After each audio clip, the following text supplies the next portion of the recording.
YouTubies. I thought now would be a really good time to just kind of elaborate. I haven't had a chance to. I think it'd probably be a good time to elaborate about my personal practice. As my channel shows you, I consider myself a green witch, and green witchcraft to me is craft of the forest. Very similar to hedge witchery or kitchen witchery, kind of thing. I think those are kind of more where you practice kind of thing. And if you watched my first video, I did practice Wicca. That was what first I was introduced to. The first thing I was introduced to witchcraft-wise. I think just because it's become such a mainstream kind of thing nowadays. Wiccans, don't take me wrong.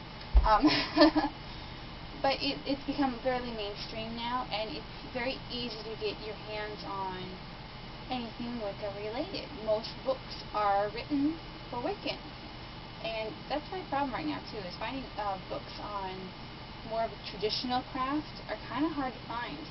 I found most of them you have to get through English or British publishers and stuff. They seem to have a good supply, but those are really hard to come by and kind of expensive. It's got to go across the whole ocean to get to me. So, but back on a little tangent there. Sorry. Back on track.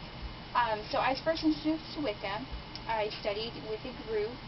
So I did the basic Wicca 101, which was really good. It was really good introduction, kind of learning. And over time, that has changed immensely. Just my views of spirits, of how spirit communicates with me. It's mostly through the earth. It's not through a particular god and goddess. It is through the earth itself, the animals, the spirits. So I kind of take that whole thing out of the mix when I worship. There is no male or female. It's just spirit. It is the higher power. Let's see. Most of my tools, I don't use all the Wiccan tools anymore. I've really gotten rid of most of those. I mean, some of my kept, but I don't really use them anymore. I have your basic tools. I have herbs at the wazoo. I will do a video. I'll do a video later of my tools. But I have basic tools. I have a small cauldron of sorts. It was a tool I made. All my tools come from nature or something that I made personally. Because those are what I need. I make what I need for when I need it. Another thing I do is I don't write my rituals. Rituals are very personal things, and honestly, I don't think reading out of a book is the best way, or even memorizing it is the best way to really connect with your higher power. I prepare for a ritual the evening I'm going to do it.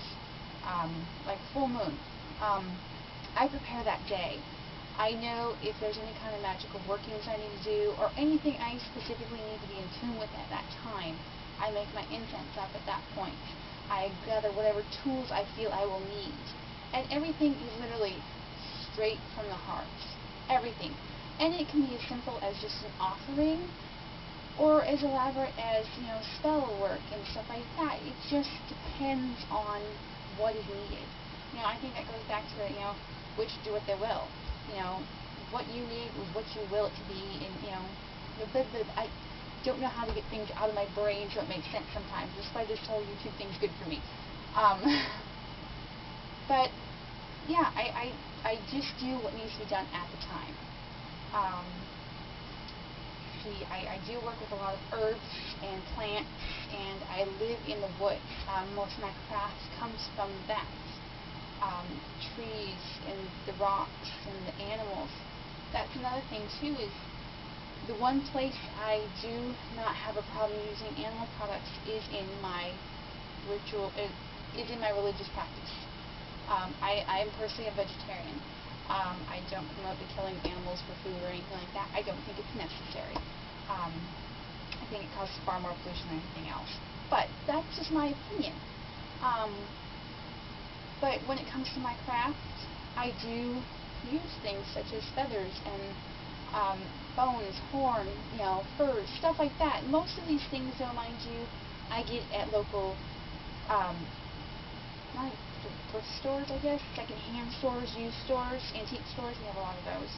So these animals have been dead for a very long time. So, and I think, honestly, the best way to honor the spirit of an animal would be to use them in that practice, because they're being respected there. Let's see. Trying to think of anything else I can kind of elaborate.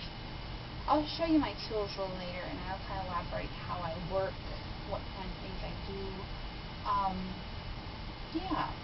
So my practice is very just out of the heart. What is needed? My heart, my head, and what connects me to spirit specifically. So I'm gonna leave it at that. If you guys have any questions, feel free to make a comment or whatever, and I'll answer any questions you guys have. Alright, blessed be.